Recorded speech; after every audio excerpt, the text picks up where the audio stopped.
Assalamualaikum warahmatullahi wabarakatuh. Nama saya Fernanda Putra Aditya, NPM 06 2018 107015. Pada kesempatan kali ini, saya akan menjelaskan tentang manajemen biaya proyek, atau yang biasa kita sebut cost management. Nah, di sini untuk memenuhi mata kuliah manajemen proyek perangkat lunak.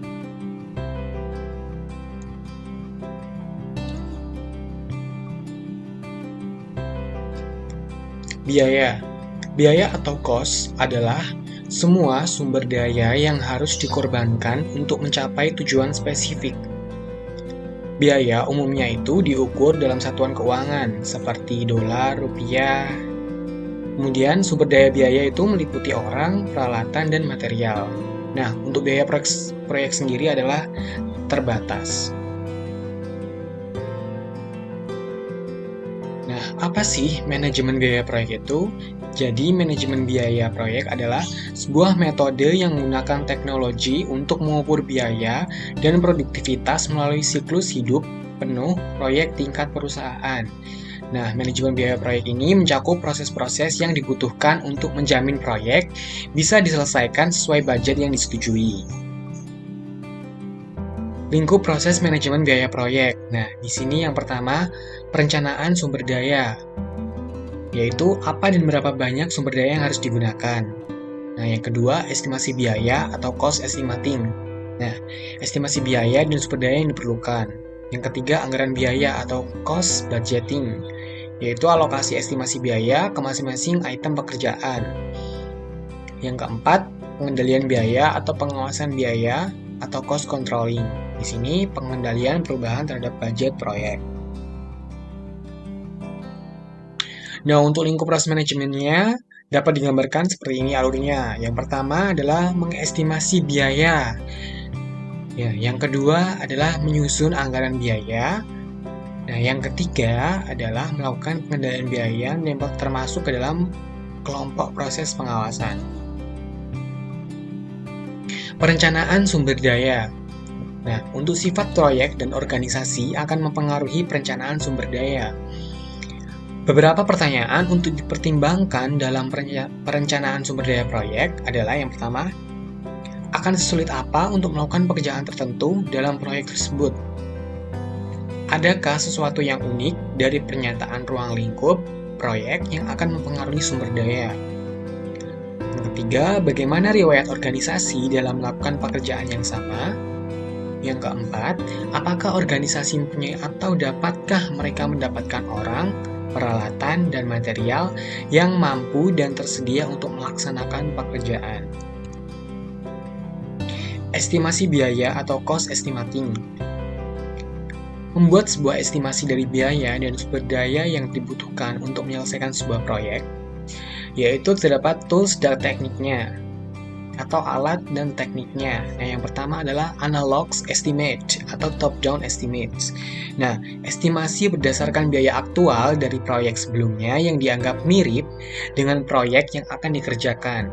Nah, yang kedua, bottom-up estimates. Nah, estimasi berdasarkan setiap paket kerja terkecil dan menjumlahkan seluruhnya hingga diperoleh biaya total dari sebuah proyek. Yang ketiga, parametric modeling.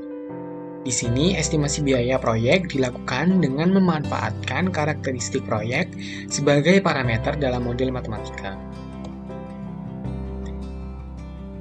Yang keempat, constructive cost model atau COCOMO merupakan salah satu model parameter yang terkenal dibuat oleh Berijbohm. Digunakan untuk mengestimasi biaya pembuatan perangkat lunak berdasarkan jumlah baris kode atau search lines of code atau function points. Nah, COCOMO 2 yaitu model terkomputerisasi yang sudah tersedia di web. Nah, ini adalah contoh cost estimate di mana di sini itu terdapat kolom units per hours and cost per unit per hours, subtotals, WBS level 1 totals, dan persentase of totals. Jadi, di sini terdapat yang pertama project management. Nah, di sini project managementnya WBS level 1 totalsnya adalah senilai $306 $300. Nah, untuk project management sendiri, di sini terdapat project manager, project team member, dan konstruktor. Nah, yang kedua adalah hardware. Nah, di sini hardware ada handle device dan server.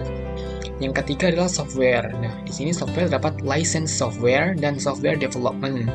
Nah, masing-masing dari ini terdapat cost estimate masing-masing. Nah, yang keempat adalah testing. Nah, 10%-nya itu diambil dari total hardware dan software cost. Nah, yang kelima adalah training and support. Nah, di training ini terdapat train cost, travel cost, and project team members. Nah, yang terakhir adalah reserved. Reserved adalah cadangan, biaya cadangan. Nah, 20% dari total estimate, yaitu total project cost estimate. Nah, jadi WBS level 1 totalnya senilai $1.521.400.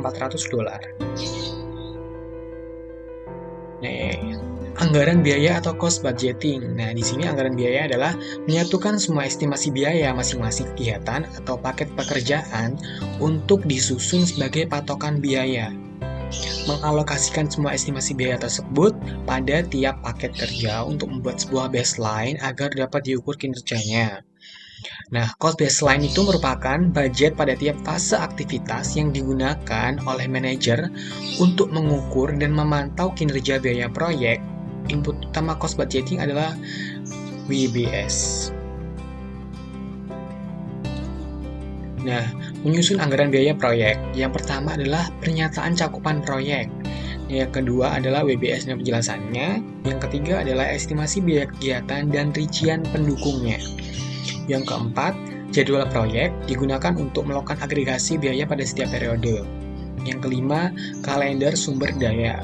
Yang keenam, kontrak berkaitan dengan produk atau hasil apa saja yang telah dibeli dan berapa biayanya. Piranti dan teknik menyusun anggaran biaya. Menggunakan piranti umum seperti untuk estimasi biaya proyek, yaitu meliputi agregasi biaya, kemudian analisis cadangan, kemudian estimasi parametrik. Ya, estimasi ini menggunakan model matematik untuk memprediksi biaya total. Yang terakhir, rekonsilisasi batas pendanaan. Hasil penyusunan anggaran. Yang pertama adalah patokan biaya atau cost baseline. Yang kedua, kebutuhan pendanaan proyek. Yang ketiga, rencana manajemen biaya yang sudah diupdate. Nah, apa sih patokan biaya atau cost baseline itu? Jadi, patokan biaya atau cost baseline adalah anggaran yang dinyatakan menurut rencana waktu penggunaannya. Nah, di sini patokan biaya itu disusun dengan menjumlahkan semua estimasi biaya yang akan dipakai dalam suatu periode waktu. Nah, umumnya dalam bentuk kurva S. Anggaran yang dinyatakan pada rentang waktu proyek digunakan untuk mengukur kinerja proyek. Proyek besar dapat memiliki lebih dari satu cost baseline. Nah, ini adalah contoh format rencana biaya proyek. Terdapat kolom kegiatan, jam kerja, upah, biaya perso, biaya bahan, biaya perjalanan, biaya lain-lain, dan biaya kegiatan.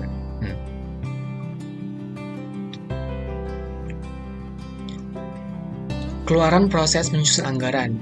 Nah, seperti yang sudah disinggung tadi, terdapat cost baseline itu terdapat kurva S, yang mana kurva S anggaran biaya adalah planned value atau PV untuk proyek dengan anggaran 500 juta. Ya, contohnya seperti ini. Nah, jadi dalam kurva ini terdapat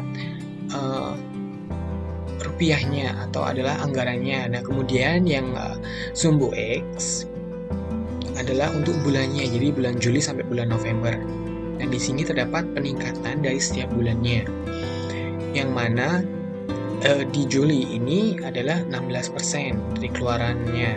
Di Agustus adalah 48, kemudian September ini naik 80, Oktober 90, dan November 100.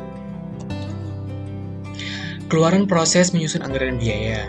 Nah, di sini terdapat nilai kumulatifnya berupa rupiah, kemudian ada waktunya, dan di sini adalah cadangan manajemen atau reserved. Nah, di sini ada startnya, di sini ada bagian dari cost baseline, kemudian ini adalah arus kas yang diharapkan. Nah, ini adalah contoh rencana biaya proyek. Di sini terdapat proyek manajemen yang seperti contoh tadi. Nah, di project management ada project manager, project team member, dan kontraktor. Nah, semua ini adalah contoh rencana biaya proyek. Pengawasan biaya atau cost controlling. Nah, mengendalikan perubahan biaya proyek. Proses dalam pengendalian biaya termasuk monitoring kinerja pembiayaan, meyakinkan bahwa hanya perubahan yang tepat yang termasuk dalam baseline biaya yang direvisi. Memberikan informasi pada stakeholders bahwa perubahan dapat mengakibatkan perubahan biaya. Nah, di sini terdapat EVM, yaitu Earned Value Management, yang merupakan salah satu alat penting dalam pengendalian biaya. Pengertian Earned Value Management. Nah, apa sih EVM itu? Jadi EVM adalah alat ukur mengukur kinerja proyek yang mengintegrasikan ruang lingkup, waktu, dan data biaya. Untuk menggunakan EVM harus dibuat terlebih dahulu baseline, yaitu Original Plan Plus Approved Change. Dengan baseline dapat dievaluasi apakah proyek berjalan dengan baik atau tidak. Nah, secara periodik, informasi aktual mengenai kinerja proyek harus diperbaharui sehingga pemanfaatan EVM dapat optimal. Istilah-istilah dalam EVM. Yang pertama adalah Plan Value atau PV. Nah, PV di sini adalah rencana porsi total estimasi biaya yang sudah disetujui untuk dikeluarkan pada sebuah aktivitas selama periode tertentu. PV disebut juga BCWS atau Budgeted Cost of Work Schedule. And yang kedua, Actual Cost atau AC adalah biaya total langsung maupun tidak langsung yang digunakan dalam rangka menyelesaikan pekerjaan sesuai aktivitasnya selama periode tertentu. Nah, AC ini disebut sebagai ACWP atau Actual Cost of Work Performed. Yang ketiga, Earned Value atau EV adalah estimasi nilai atau value pekerjaan fisik yang sebenarnya telah selesai berdasarkan rate of performance, yaitu perbandingan pekerjaan yang selesai terhadap pekerjaan yang rencananya diselesaikan dalam waktu tertentu. EV disebut juga BCWP atau Budgeted Cost of Work Performed. Yang keempat, cost variance atau CV. Nah, variabel yang menunjukkan apakah kinerja biaya yang sudah melebihi atau masih kurang dari biaya yang sudah direncanakan. Yang kelima, schedule variance atau SV. Variabel yang menunjukkan apakah jadwal yang lebih lama atau lebih lambat dari yang direncanakan. Yang keenam, cost performance index atau CPI. Variabel yang dapat digunakan untuk mengestimasi biaya pada saat proyek selesai berdasarkan kinerja proyek sampai waktu tertentu. Yang ketujuh, Schedule Performance Index atau SPI, yaitu variabel yang dapat digunakan untuk mengestimasi waktu selesainya proyek. Nah, berdasarkan kinerja proyek sampai waktu tertentu. Di sini adalah rumus-rumus Earned Value. Terdapat Earned Value, yaitu untuk rumusnya adalah EV sama dengan PV to date X% complete, and cost variance di sini CV-nya adalah EV dikurangi AC, dan schedule variance-nya EV dikurangi PV, kemudian cost performance index, schedule performance index, estimate at completion, estimate time to complete. Nah, ini adalah contohnya. Di sini dapat Earned Value Calculation, berarti ini adalah perhitungan dari Earned Value-nya untuk satu activity setelah 1 minggu. Terdapat Earned Value, Plan Value, Actual Cost, Cost Variance, Schedule Variance, Cost Performance Index, and Schedule Performance Index. Nah, ini adalah contohnya. Nah, proyek direncanakan berjalan selama 1 tahun, jadi untuk tabelnya adalah seperti ini. Dari bulan Januari sampai Desember. Kemudian adalah PV-nya, kemudian presentasi komplitnya, dan EV-nya. Nah, contoh grafik Earned Value. Jadi yang bawah garis sumbu X adalah bulan dari bulan 1 sampai bulan 13. Kemudian ini dilakukan selama 13 bulan. Kemudian yang sumbu X adalah anggarannya. Jadi ada actual cost, ada earned value-nya, ada plan value-nya, dan kemudian ada budget at completion-nya.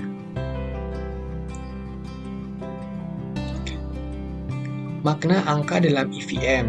Angka negatif untuk CV dan SV mengindikasikan masalah dalam kinerja proyek.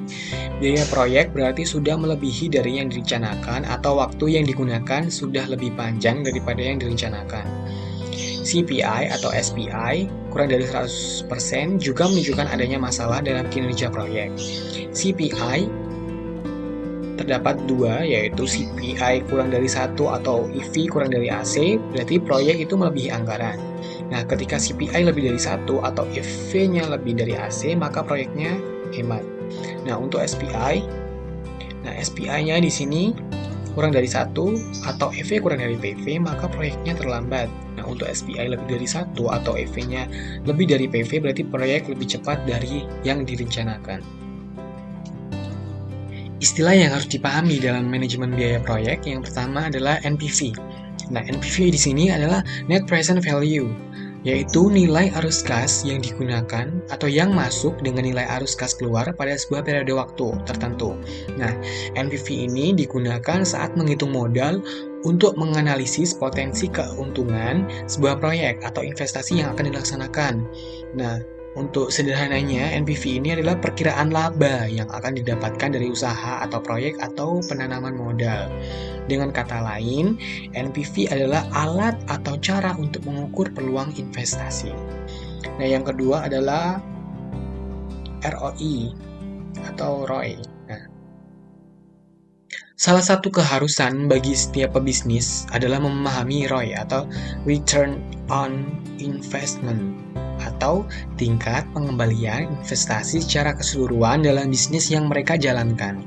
Nah, ROI adalah rasio yang menunjukkan hasil dari jumlah aktiva yang digunakan dalam perusahaan atau suatu ukuran tentang efisiensi manajemen.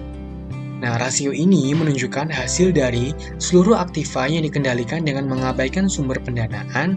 Rasio ini biasanya disebut dengan persentase. Dalam banyak kasus, ROI digunakan untuk menghitung berapa nilai suatu investasi.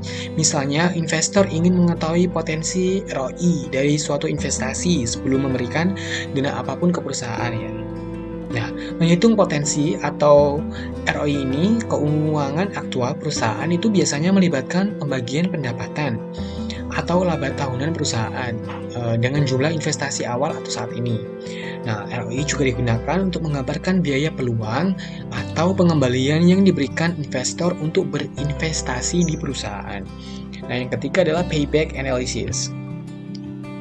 Nah, untuk payback ini adalah suatu pengembalian modal investasi melalui keuntungan atau profit dalam kurun waktu tertentu. Nah, payback ini banyak digunakan oleh para investor untuk bisa menentukan pengambilan keputusan investasi. Keputusan tersebutlah yang nantinya akan dijadikan sebagai penentu investasi pada suatu proyek. Nah, pada umumnya mereka para investor tidak terlalu senang dengan investasi yang payback time-nya terlalu lama. Nah, untuk yang keempat adalah profit. Profit atau yang juga kita kenal itu dengan laba adalah hal yang menggambarkan manfaat finansial yang diwujudkan ketika pendapatan yang dihasilkan dari aktivitas bisnis melebihi biaya ongkos dan pajak yang terlibat dalam menopang aktivitas bisnis yang bersangkutan. Nah, setiap keuntungan yang diperoleh itu disalurkan kembali ke pemilik bisnisnya yang memilih untuk mengantongi uang tunai atau menginvestasikannya kembali ke bisnis tersebut. Nah, keuntungan dihitung sebagai pendapatan total dikurangi total biaya. Yang selanjutnya adalah life cycle costing. Nah, life cycle costing merupakan teknik manajemen yang digunakan untuk mengidentifikasi dan memonitor biaya produk selama siklusnya. Nah, siklusnya itu meliputi semua tahap mulai dari perancangan, produk, dan pembelian bahan baku hingga pengiriman dan pelayanan atas produk yang sudah jadi. Nah, tujuan dan manfaat dari life cycle costing ini adalah yang pertama yaitu meningkatkan kesadaran akan biaya atau ongkos. Nah, faktor yang menyebabkan biaya dan sumber daya yang dibutuhkan. Yang kedua adalah dapat mengevaluasi alternatif aset yang harus dipilih dengan memperhatikan kinerja selama aset tersebut akan dipakai. Yang ketiga, dapat mengevaluasi dan memilih aset dengan memperhatikan kesesuaian kinerja dan layanan yang diinginkan. Yang keempat, dengan penerapan LCC atau Life Cycle Costing, biaya operasi dan pemeliharaan dapat dikurangi. Yang kelima, dapat menjelaskan hubungan antara fungsi dan keandalan dengan biaya atau ongkos. Nah, kemudian selanjutnya adalah cash flow analysis. Nah, analisis arus kas atau cash flow analysis ini adalah metode untuk memeriksa kondisi keuangan perusahaan. Bisa dikatakan analisis arus kas ini adalah semacam studi tentang pergerakan uang tunai yang masuk dan keluar melalui bisnis yang sedang dijalani, yang disebut dengan anggaran kas atau cash budget. Nantinya, anggaran ini akan menentukan pola bagaimana perusahaan membayar dan menerima uang. Nah, tujuan dari analisis arus kas ini adalah mempertahankan uang yang cukup untuk operasional perusahaan dari bulan ke bulannya. Nah, untuk jenis aktivitas laporan arus kasnya itu terbagi menjadi 3 aktivitas, yaitu operasional, investasi, dan pembiayaan. Yang selanjutnya adalah tangible dan intangible, yaitu tangible yaitu keuntungan atau dampak yang terjadi yang dapat diukur secara ekonomis, yaitu secara uang. Nah, kemudian yang intangible adalah keuntungan atau dampak yang tidak dapat diukur secara ekonomis. Nah, kemudian yang selanjutnya adalah direct cost. Nah, direct cost atau yang biasa kita sebut dengan biaya langsung adalah biaya yang dapat dibebankan secara langsung kepada objek, biaya, atau produk. Nah, biasanya biaya ini itu untuk membayar karyawan yang menghasilkan suatu produk dan mencakup bahan baku yang diperlukan untuk memproduksi barang tertentu. Nah, dalam konteks tertentu itu, biaya langsung mencakup manfaat dan program karyawan, peralatan, perjalanan, dan layanan konsultan. Nah, untuk penjelasan mengenai beberapa jenis biaya langsung adalah yang pertama adalah biaya material. Nah, biaya material ini adalah biaya yang mencakup pembelian bahan dan material yang dihitung dengan analisis harga satuan. Nah, kemudian yang kedua adalah biaya upah buruh. Nah, biaya upah buruh ini yaitu pembayaran upah pekerja yang diperhitungkan terhadap satuan item dan biasanya sudah memiliki standar harga satuannya. Nah, yang ketiga yaitu biaya peralatan. Nah, biaya peralatan atau equipment adalah biaya terhadap peralatan untuk melaksanakan pekerjaan konstruksi. Yang selanjutnya adalah sunk cost. Nah, sunk cost di sini adalah yaitu selama siklus akuntansi berlangsung terdapat biaya yang memang tidak bisa atau tidak dapat dikembalikan karena satu hal. Nah, biaya tersebut adalah sunk cost. Nah, sunk cost ini setiap perusahaan itu akan sangat mungkin mengalami sunk cost yang pada akhirnya akan berdampak pada anggaran perusahaan itu sendiri. Nah, dalam ilmu manajemen resiko, kemungkinan besar sunk cost ini sangat erat kaitannya dengan penerapan daftar prioritas pengelolaan keuangan. Karena tentunya biaya yang sudah dikeluarkan sudah tidak dapat lagi dikembalikan ke kas usaha. Nah, sunk cost sendiri ini adalah biaya hangus yang mengacu pada uang yang sudah digunakan oleh perusahaan untuk suatu kebutuhan dan tidak bisa dipulihkan ataupun dikembalikan.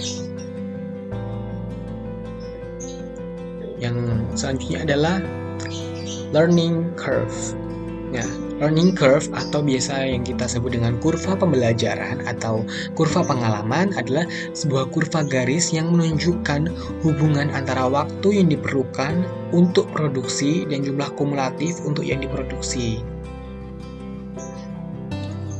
Nah, dilansir dari Investopedia yang saya baca, learning curve ini adalah konsep yang secara kurva grafis menggambarkan hubungan antara biaya dan output yang dihasilkan selama periode waktu tertentu. Biasanya kurva ini itu digunakan untuk mengukur performa tugas berulang seorang karyawan. Nah, untuk yang terakhir adalah reserve. Reserve atau cadangan adalah jumlah waktu atau biaya yang ditambahkan ke dalam proyek untuk mengatasi resiko tertentu. Sekian penjelasan tentang manajemen biaya proyek dari saya. Wassalamualaikum warahmatullahi wabarakatuh.